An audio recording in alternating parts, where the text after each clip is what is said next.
This is feedback for Zahra on IC1.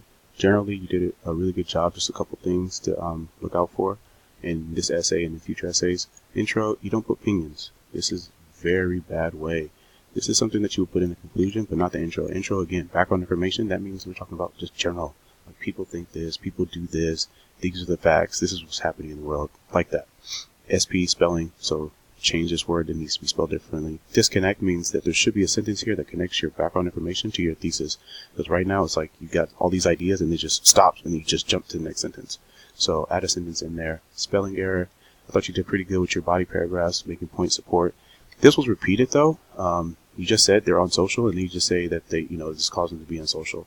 So that sentence doesn't need to be there. I thought this was good. WW, wrong word.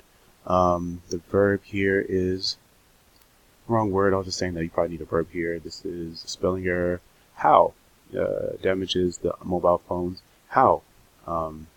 So you should be saying, like, give me a specific example of how that happens. Also, spelling error. And that's it. Make the changes, upload into port 1, week 9.